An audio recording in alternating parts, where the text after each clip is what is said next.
Hola, ¿qué tal? Continuando con nuestro curso de EIGRP, hoy culminaremos con la tercera fase de este protocolo. Y para ello, vamos a ver un ejemplo en donde EIGRP calcula la métrica de una ruta. Vamos a hacer uso de esta topología de ejemplo. Lo primero que debemos saber es que, para calcular la métrica de una ruta, un router debe considerar, número 1, la información recibida en el mensaje de actualización enviado por su vecino, y número 2, la configuración de su propia interfaz por donde ingresó dicho mensaje. Como es de esperarse, en un mensaje de actualización se envía no solo la subred con su máscara de red. A esta información le acompañan también los componentes de la métrica, como son el retraso, el menor ancho de banda y el resto de componentes que vimos en el video pasado. Aunque para fines de este video, solo haremos uso de los componentes principales, el menor ancho de banda y el retraso. Cuando un router recibe un mensaje de este tipo, debe analizar todos estos elementos y también analizar el ancho de banda y el retraso configurado en su propia interfaz. ¿Cuál interfaz? Aquella por donde ingresó el mensaje. Esto con el fin de calcular una nueva métrica para la ruta recibida en el mensaje. Y antes de pasar a calcular la métrica de una ruta, quiero aclararles este punto.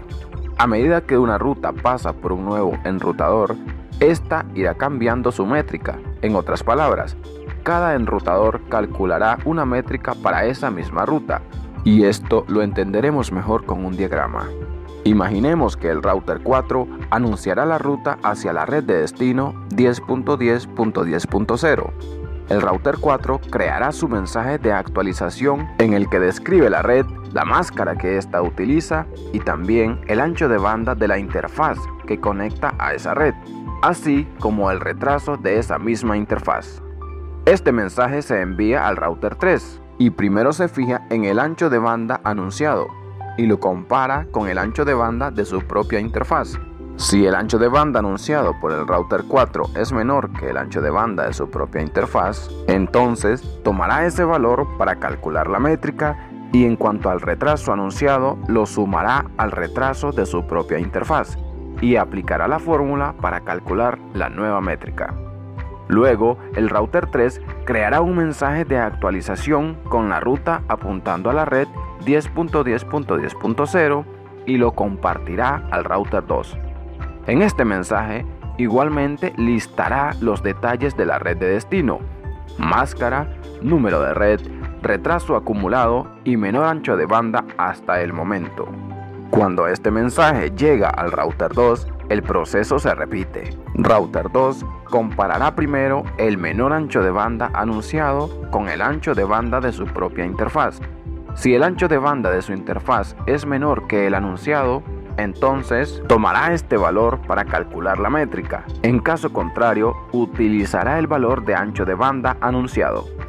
Luego, en cuanto al retraso, sumará el retraso de su propia interfaz con el retraso anunciado y entonces calculará su métrica para esa ruta. Igualmente, router 2 creará un mensaje de actualización y lo enviará al router 1. El proceso se repetirá. ¿Qué es lo interesante de todo este rollo? Bueno, el valor de la métrica para la misma ruta cambiará en cada router.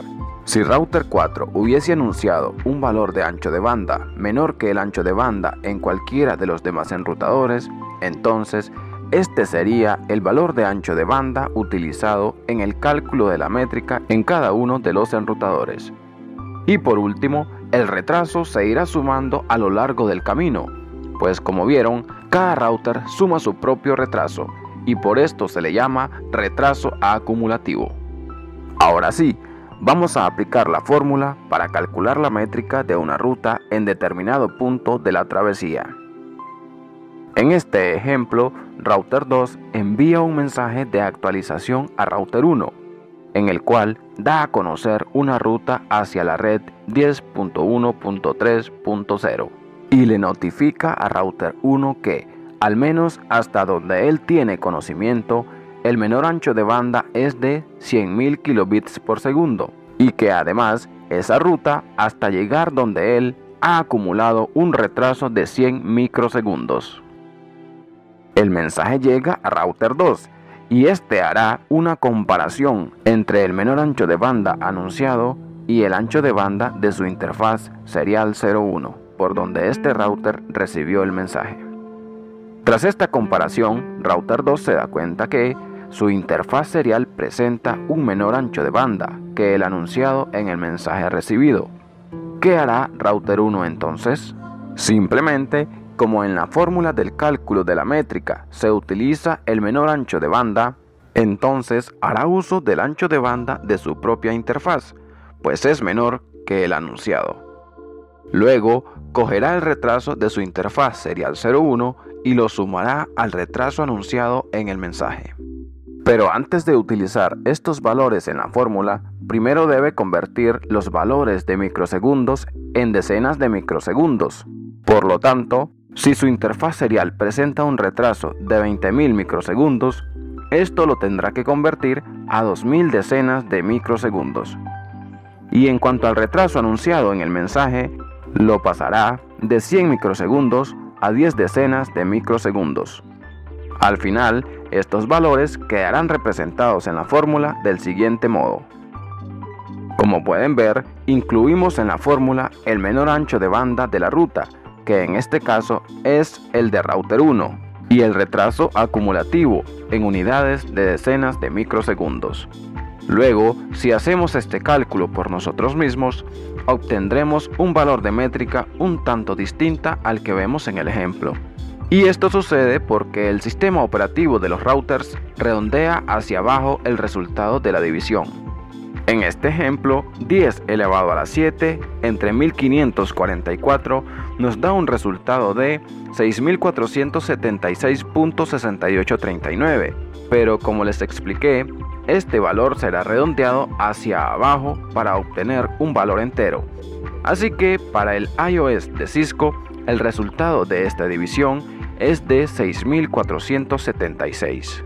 Si router 1 tuviera varias rutas apuntando al mismo destino, entonces elegirá la ruta con la menor métrica y la instalará en su tabla de enrutamiento. Y con esto concluimos la tercera fase de EIGRP. Nos vemos en la próxima.